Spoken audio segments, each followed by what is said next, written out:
누가복음 21장 10절부터 19절입니다. 제가 읽겠습니다. 또 이르시되 민족이 민족을 나라가 나라를 대적하여 일어나겠고 곳곳에 큰 지진과 기근과 전염병이 있겠고 또 무서운 일과 하늘로부터 큰 징조들이 있으리라. 이 모든 일 전에 내 이름으로 말미암아 너희에게 손을 대어 박해하며 회당과 옥에 넘겨주며 임금들과 집권자들 앞에 끌어가려니와 이 일이 도리어 너희에게 증거가 되리라. 그러므로 너희는 변명할 것을 미리 궁리하지 않도록 명심하라.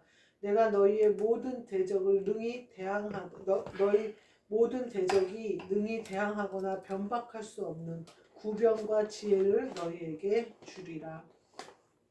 심지어 부모와 형제와 친척과 벗이 너희를 넘겨주어 너희 중에 몇을 죽이게 하겠고 또 너희가 내 이름으로 말미암아 모든 사람에게 미움을 받을 것이나 너희 머리털 하나도 상하지 아니하리라.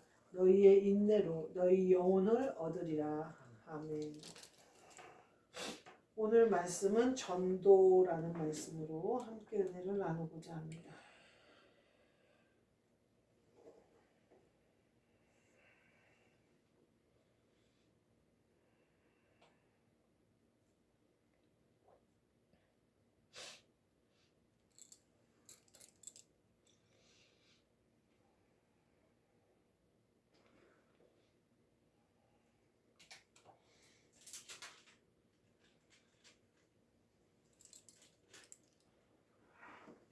오늘 말씀에 보면 우리가 마지막 때에 주님을 드러내고 살아야 되는데 이제 마지막 19절에 보면 너희의 인내로 너희 영혼을 얻으리라 이렇게 표현을 하고 계세요. 그 구원에 대한 말씀을 하고 계시는데요. 우리가 혼자 산속에서 혼자 예배드리고 혼자 믿고 혼자 하면요 환난이나 핍박은 없겠죠. 근데 우리는 하나님이 변화산에서 그곳에서 초막셋을 짓고 살기를 원하시는 예수님이 아니에요. 그러실 거였으면 예수님이 이 땅에 오시지도 않았겠죠. 예수님의 목적은 구원에 있어요. 그런데 예수님이 가시면서 뭐라고 했냐면 너희에게도 똑같은 사명을 준다 그러고 가셨어요. 그래서 내가 너희 안으로 와서 내가 내 일을 할 테니 너희는 나만 믿어라 이렇게 얘기하고 가셨거든요. 근데 지금도 우리에게 원하시는 거는 전도예요. 그래서 아직도 하나님 아버지의 잃은 자녀들을 찾아 헤매시는 거예요. 근데 우리에게 만약에 이 성령이 나에게 모든 대적이 능히 대항하거나 변박할 수 없는 구변과 지혜를 주시지 않으면 할 수가 없어요. 이 공중권세 작은 것들은요 얼마나 영물이에요. 근데 우리의 생각도 알아요. 그것들은.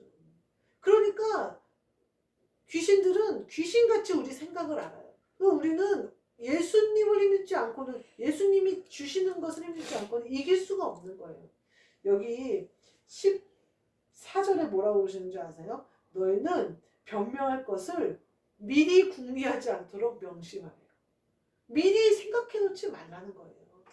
내가 공회로 예를 들면 내일 재판이 있는데 내가 이렇게 말하면 이렇게 말하고 저렇게 말하면 막 궁리를 아무리 해도 네 궁리하는 걸 그것들은 다 안다는 거죠.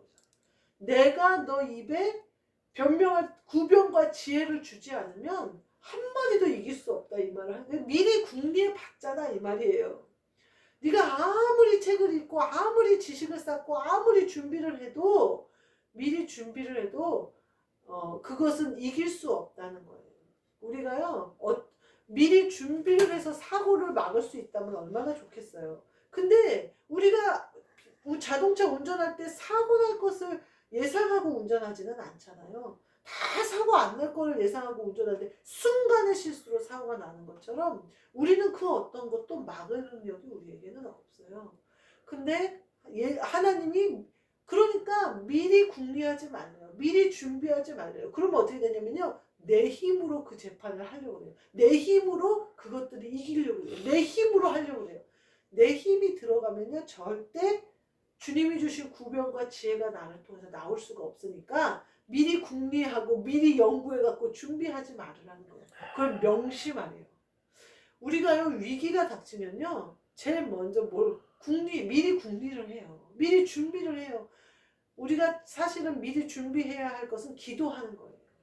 사람을 찾아다닐 것도 아니고 내가 빠져나갈 구멍을 미리 생각할 것도 아니고 기도할 거예요.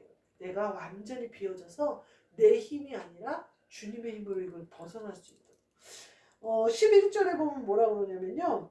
지구진과 기근과 전염병 계속 얘기하면서 하늘로부터 큰 징조들이 있으리라 이렇게 얘기해요. 그러면 우리 전도하는 사람들은 뭘 알아봐야 될까요? 하늘로부터 오는 큰 징조를 늘 알아봐야 돼요. 하나님이 하늘로부터 큰 징조를 보여주시는데 아무도 몰라요, 세상 사람들. 근데 하나님의 자녀들은 알아봐야 되는 거예요, 그 징조를. 아, 지금이 전도할 때이구나. 아, 지금 외쳐야 될 때구나. 아, 지금 침묵해야 될 때이구나. 아, 지금 내가 드러나야 될 때구나. 아, 지금 숨어야 될 때구나. 하나님이 그 징조를 통해서 우리에게 명령하시기 때문에 우리는 징조를 반드시 알아야 된다는 거예요. 여기 보니까 지진과 기근과 전염병이 있겠고 무서운 일과 여러 가지가 있어요. 지진은요 예전에도 있었고 지금도 있었어요. 기근도 예전에도 있었고 지금도 있어요. 전쟁도 예전에도 있었고 지금도 있었어요. 근데 하늘로부터 큰 권능, 하늘로부터 큰 징조, 하늘로부터 오는 징조를 알아볼 수 있는 사람들은 오직 성령을 받은 사람들이다 이 말이에요. 그러니까 우리가 깨어 있어야 되는 거예요. 그래서 징조를 분별할 줄 알아야 돼요. 파수꾼과 같이 징조를 봤을 때 말할 수 있어야 돼요. 하나님 예수님이 주신 구변과 지혜로 이길 수 있어야 된다는 거예요. 그러면 뒤에 뭐라고 그러냐면요. 13절에 보면요. 니네를 박해하는 사람이 있고 잡아 넘기는 사람이 있고 있는데 이게 뭐가 되냐면 증거가 될 거라는 거예요. 너희에게 오히려 증거가 된대요. 무슨 증거가 될까요? 하나님의 복음이 전파되는 증거, 예수 그리스도의 구원이 이루어지는 증거, 나를 사용하시는 증거, 내가 예수 그리스도의 종이 된 것에 대한 증거, 모든 하나님이 이 땅에서 나를 통해서 일하시는 거, 예수 그리스도가 부활하셔서 구원을 이루시는 거, 그리스도가 내 안에 오셔서 내가 그리스도 예수의 종이 된 거, 이거의 증거가 될 거라는 거예요. 환난과 핍박이 뭐가 될 거라는 거예요? 예수 그리스도를 드러내는 증거가 될 거라는 거예요. 그 사도들이 능력받음을 기쁨으로 알았다. 이렇게 감사로 알았다라는 부분이 나와요. 자신들이 예수 그리스도의 이름을 위하여 능력받는 자로 선택받은 것을 감사했다는 거예요. 매맞고 회당에서 쫓겨나면서. 그와 같은 은혜가 우리에게도 온다는 거예요. 그러니까 환난과 핍박이 오는데 오히려 그것이 너희들의 기쁨과 감사가 너희 안에 가득 차는 증거가 될 거라는 거예요. 누구도 이해할 수 없고 누구도 알 수 없는 비밀을 알게 될 거라는 거죠. 증거가 드러날 거예요. 그 증거가 뭐예요?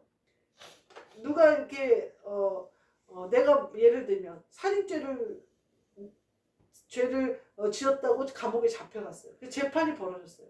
근데 누가 와서 그 시간에 내가 자기와 함께 있다는 CCTV를 딱 들이댔어요. 그러면 저는 어떻게 돼요? 증거가 나오니까 무죄가 되는 거예요.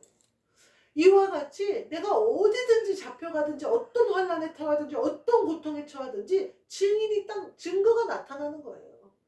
내가 이긴 증거, 내 안에 계신 예수님이 이긴 증거가 나타나는 거예요. 그러면서 예수님이 드러나는 거예요. 무엇이 되어졌던, 어떤 환경의 징조가 되어졌던 징조가 될 거라는 거예요. 예수 그리스도를 전파하는 징조가 되어질 거라는 거예요. 오늘 그 새로운 언니가 뭐라고 하냐면 예전에 교회 다녔던 얘기를 막 하는 거예요. 그러면서 자기가 학생 때인데 신앙생활을 열심히 했대요. 그러면서 목사님 이름도 기억하더라고요. 아무개 목사님인데 너무 좋으신 분이었대요. 너무 좋으신 분이었대요. 그 얘기를 몇 번을 하는 거예요. 무슨 일이 한 번은 있었냐면 자기가 그때 학생회를 다녔는데 남학생이 하나도 없었대요. 교회에. 그래가지고 자기가 회장이 됐대요. 근데 그래서 이제 그 예배를 드리고 있는데 아버지가 교회에 찾아온 거예요. 뭐 볕단을 비가 오면은 일렬로 쭉 묶어서 세워야 된다는 거 짠다나. 근데 그거 하라고 빨리 와서 비 오니까 그거 해놓으라고 이제 불러내가지고 그렇게 하셨대요. 예배 중에. 그래가지고 자기가 아빠가 그렇게 말하니까 이제 가서 밭에서 그걸 한 거예요. 그걸 다 밭이라나 논이라나 하여튼 그거를 다 해놓고 교회를 갔대요. 그랬더니 목사님이 계속해서 예배를 마치지 않고 예배를 찬양하면서 계속 자기를 기다리셨어요. 예배가 맞춰지지가 않은 거예요. 자기가 회장이니까 자기를 기다리시느라고 예배를 끝맺지 않고 그래서 자기가 가니까 그제서야 예배를 마치시더래요. 그러면서 너무 좋은 목사님, 다리를 한쪽을 저는 분이셨대요. 근데 너무 좋으신 그 말을 계속 하는 거예요. 그래서 내가 아니 언니 목사님이 좋은 건 알면서 그 목사님이 언니한테 계속 소개한 예수님은 좋단 소리를 안 해. 목사님이 중요한 게 아니야. 그 목사님이 제일 원했던 거는 그 목사님이 소개하고자 했던 예수님이야. 예수님은 더 좋은 분이야. 그러면서 내가 언니 때문에 예수님이 아직도 예배 못 마치고 있겠구만 기다리시느라고 교회 문 열어놓고 그랬더니 언니가 어머 그러겠다. 어머 정말 그러네. 막 그러는 거예요. 그러면서 그러니까 빨리 돌아가. 내가 그랬어요. 그랬더니 그러게 내가 돌아가면 돌아온 탕자가 되겠네 이러는 거예요. 그래서 내가 알기는 참 기가 막히게 한다. 내가 그러면서 알면서 안 하면 더 큰일 난다. 내가 그러면서 언니가 말했으니까 빨리 돌아가. 언니가 돌아올 때가 돼서 기다리시다 이런 말도 듣게 하시고 그런 생각도 나게 하시는 거니까 꼭 돌아가라고 이제 그렇게 말을 했어요. 그리고 나서는 밥을 다 먹고 올라갔는데 어떤 한 친구가 나한테 목사님 뭐 어제 왔다 가셨다고 그랬나 뭐 보면서 뭐라고 목사님은 어떠셔 뭐 어쩌고 막 그러는 거예요. 그런데 이제 아무렇지도 않게 대화를 한 거예요. 근데 제가 그 친구 입에서 목사님 소리가 나올 때 언니가 깜짝 놀라는 걸 느꼈거든요. 옆에서. 그러더니 내려와서 그러는 거예요. 목사님이셨냐고. 목회하고 계시냐고. 그래서 목회하고 있다고. 목사님 맞다고 이제 그렇게 얘기를 했어요. 했더니 이제 언니가 너무 좋은 거예요. 이제 그 언니는 목사님에 대한 예수님처럼 목사님을 전부 이라고 그러잖아요. 그 얘기를 하더라고요. 그러면서 얘기하는 게 그래서 그게 다니다가 목사님 딸이 왔는데 피아노 반주를 했대요. 근데 그 딸이 자기가 성가대에 못 앉게 하더래요. 세례받지 않아서. 세례 교인만 성가대를 앉아야지. 근데 아버지가 반대하니까 세례를 못 받겠더래요. 못 받았대요. 그래서 세례를 계속 못 받았는데 자기는 사모했겠죠. 세례를 받고 싶어서. 근데 아이들은 받았대요. 자기 아이들은 자기가 세례를 받게 했대요. 근데 자기는 아직도 못 받았어요. 그래서 이제 그 세례를 받고 싶은 거예요. 본인이. 그때 세례 못 받았다고 성가대를 못 앉게 하고 근데 자기가 지금 생각하니까 자기를 이제 자기가 싫었던 것 같대요. 교회 오는 자체가 싫었던 것 같대요. 그래서 그랬던 것 같대요. 그래가지고 그냥 이렇게 저렇게 못 가게 됐다 이런 말을 하더라고요.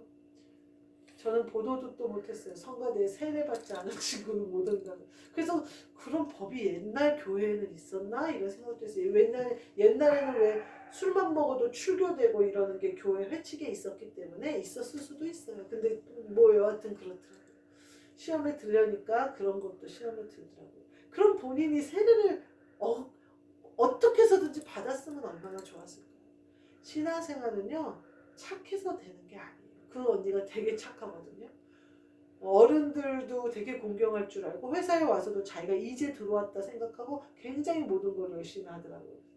그러니까 예를 들면 세상 말로 하면 예의도 있고 뭐라고 얘기할까 지혜롭기도 하고 이제 세상 지혜로 지혜롭기도 하고 이런 사람이에요.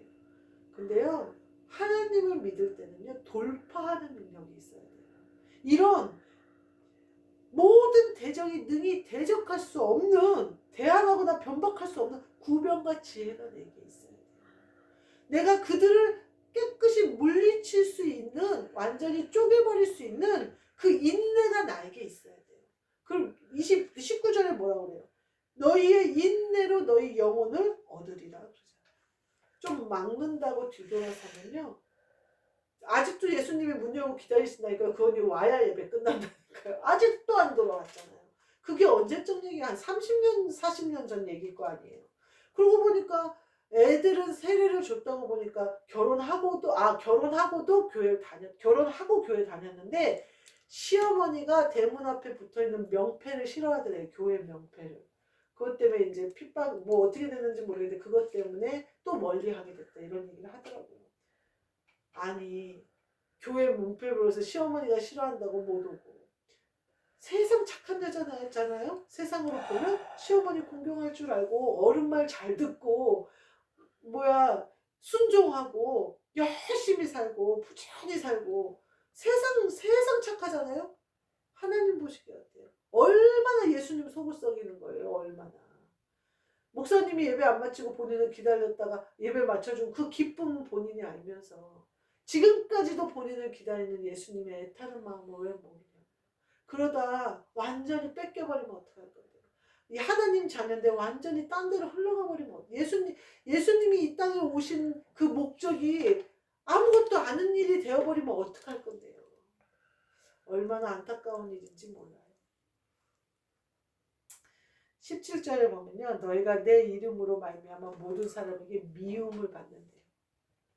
모든 사람에게 미움을 받는대요. 근데 뭐라고 하면 머리털 하나도 상하지 않아요. 미움인 것 같아요.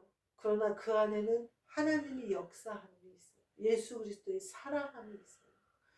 미움이 넘치는 그곳에 그리스도의 사랑이 넘쳐요. 어둠이 짙은 그곳에 빛이 오면 환한 것처럼 완전히 다른 세계가 펼쳐져요. 그 말은 뭐냐면요. 예를 들면 어느 누구가 나를 많이 미워해서 막 핍박하고 이리 끌어가고 저리 끌어가요. 그 사람이 예수님이 구원할 자라는 거예요. 그 사람에게 빛이 임할 거라는 거예요. 사도 바울이 어때요? 스데반 죽을 때 찬성하고 옷을 맡아주고 있고 막 잡아 끌어주고 그러면서 사도 바울이 뭐라고 나중에 고백해요. 그게 하나님께 대한 충성이라고 생각했대잖아요. 근데 그가 어때요? 빛을 보니까 눈이 멀어서 3일 동안 먹지도 못하고 자지도 못하는 빛이 너무 크게 와버린 거죠. 사도 바울에게는. 왜요? 너무 어두웠으니까. 너무 강팍했으니까. 우리가 만약에 누구에게 끝없는 미움을 받는다면 예수 그리스도의 사랑이 그 미워하는 그 자에게 있다는 사실을 우리는 명심해야 해요. 우리는 어떻게 생각하냐면요. 마귀가 역사한다고 생각해요. 물론 그래요. 마귀가 역사하는 거예요. 그렇기 때문에 그 미움이 거기서 떠나지 않은 거예요. 근데 그 끝은 어떻게 되기를 예수님이 원하시냐? 그게 확 뒤집어져서 사도 바울이 사울이 바울이 된 것처럼 그거 확 뒤집어져서 예수 그리스도의 종이 그리스도 예수의 종이 성령을 받는 사람으로 완전히 바뀌기를 바라시거든요. 그 역전을 시키시려고 하나님이 두고 보시는 거예요. 그리고 그거는 누구를 통해서 일어나느냐? 우리를 통해, 우리 입을 통해, 우리가 끝까지 사랑함으로 통해, 우리의 인내를 통해 내 영혼도 구원받고 그의 영혼도 구원받는 역사가 있는 거예요. 전도는 말로만 예수 믿으세요 해서 끝나는 게 아니더라고요. 제가 지금 마트에 가서 이렇게 있는데 마트에서 오히려 목회를 하는 거 아니야? 이런 생각이 들 정도로 물어요. 딸이 교회 다니는데 딸한테 직접 묻지도 못하겠고 못 가게도 못하겠고 그런 것도 물어보고 예전에 자기가 이런 있었는데 그것도 물어보고 교회는 다니는데 성령 받아가지고 막 방언하는 슉슉슉슉 방언을 하는데 그게 방언이 맞냐고도 물어보고 자기들이 보고 듣고 한 것들이 있는데 궁금한데 물어볼 수도 없고 그리고 이제 속으로는 막 뭐 저런 것들이 다 있어라고 생각했던 부분도 있고 이렇게 옆에서 목사 사모라는 사람을 보니까 우리랑 똑같은 사람인데 이상하다 그러면서 이제 묻기 시작하는 거예요. 근데 저에게요 구변과 지혜가 꼭 필요해요. 느닷없이 일하는데 훅 치고 들어와서 물어보고 근데요 그들은 아무렇지도 않게 질문하지만요 그거는 영이 갈급해서 물어보는 거거든요. 살고 싶어서 물어보는 거거든요. 그리고요 그 예수 그리스도가 선택하지 않은 사람은요 몰라요. 관심도 없어요. 이미 가정 안에 믿음의 삶이 하나가 들어갔든지 무슨 일이 있으니까 그들이 묻는 거거든요. 성령의 역사가 그 성령의 바람이 불어오는 그 집안에서 어느 누구 하나가 그 일을 하는 거를 본 거예요. 근데 그게 진짜냐 가짜냐 이거죠. 말하자면 자기가 믿어도 되겠냐 끝까지 내가 안 믿어야겠냐 이거죠. 제가요 그래서 기도를 하면서 이렇게 대답을 하는데요. 하나님이 예수님이 저를 뭘로 주장하시는지를 느꼈냐면 절제를 시키시더라고요. 절대 말이 길어지지 않아요. 그리고 그들이 원하는 질문에 답을 하되 흙과 백으로 대답하지 않아요. 영혼 아니면 육신이에요. 그 대답으로 딱 하셔요. 근데 영혼의 일을 대답을 하시면서 영혼의 일인 것을 딱 대답을 하셔요. 그럼 제가 보면서 나는 예전에는 제가 어떻게 대답을 했냐면요. 그 사람들이 듣기 좋은 말을 해줬어요. 제가 그리스도 예수의 복음으로 완전히 되기 전에 성령의 사람이었을 때 왜 그랬냐면 그들의 마음이 상하면 교회 안 올까봐. 마음이 닫혀버리면 예수님 안 믿을까봐. 아니에요. 근데 지금 보니까 그게 아니에요. 기회가 있을 때 영을 깨워야 돼요. 그냥 기회가 있을 때 확실한 말을 해줘야 돼요. 영혼에 대한 확실한 말을 해줘야 돼요. 그들이 대답을 기대하는 세상의 일, 흑이야, 백이야, 옳다, 그르다가 아니라 영혼이 지금 영혼이 무엇을 보고 영혼이 어떻게 살고 영혼이 누구의 주인인지, 누가 주인인지 확실히 얘기해줘야 돼요. 왜냐면요, 두 번 다시 기회 안 와요. 그리고 그들이 듣고 싶은 말을 하면요, 내가 그들을 수월에 빠지게 하는 거에 도움을 주는 거예요. 제가 지금 그런 일이 몇 번 있었는데 그들이 알아듣든지 못 알아듣든지 그들의 영은 알아들을 것 같아요. 제 생각에. 알아듣든지 못 알아듣든지 내가 인기가 있어지든지 없어지든지 미움을 받든지 사랑을 받든지 그건 아무 상관이 없어요. 전도는요. 우리 안에 계신 그리스도 예수가 하시는 일이고 나를 선택하신 이유이시고 내가 존재하는 이유예요. 사람에게 인기 있을 필요도 없고요. 교회로 끌어오겠다고 그 사람을 꼬실 필요도 없고요. 그 사람 마음에 드는 말을 막 할 필요도 없고요. 그 사람에게 선을 보여주겠다고 내 돈을 써서 밥 사주고 섬겨주고 일하러 온 사람 내가 일 다 해주면서 그럴 필요 없어요. 우리는 하나님이 주신 구변과 지혜로 전도를 하는 거예요. 징조를 알아보고 미리 궁리하지 말고 증거가 되도록 우리가 증거가 되도록. 그래서 저와 많은 사람들의 영혼을 얻으시는 인내로 너희 영혼을 얻듯이 인내로 우리의 영혼을 얻고 그들의 영혼을 얻는 저와 여러분이 되시기를 주님의 이름으로 축복합니다. 아멘. 기도하겠습니다. 하나님 감사합니다. 대적이 일어나서 주 예수 그리스도의 구원을 왜곡시키려 하고 빼앗으려고 하고 고난 가운데 성도들을 몰아넣어서 믿지 못하게 하려는 그 대적들이 일어날 때에 그들을 온전히 이길 수 있는 구변과 지혜를 주셔서 전도하게 하여 주옵소서. 증거가 되게 하여 주옵시고 징조를 알게 하시고 미리 궁리하지 않게 하시고 오직 믿음으로 성령님이 우리를 통하여 일하실 수 있도록 믿음으로 우리를 내어드리게 하여 주옵소서. 그리하여 인내로 우리의 영혼을 얻고 인내로 그들의 영혼을 얻고 인내로 예수 그리스도가 하신 그 일을 우리도 하게 하여 주옵소서.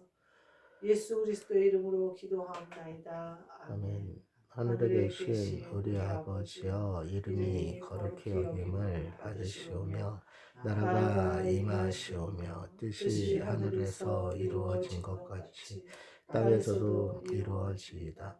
오늘 우리에게 일용할 양식을 주시옵고 우리가 우리에게 죄지은 자를 사하여 준 것 같이 우리 죄를 사하여 주시옵고 우리를 시험에 들게 하지 마시옵고 다만 악에서 구하시옵소서. 나라와 권세와 영광이 아버지께 영원히 있사옵나이다. 아멘.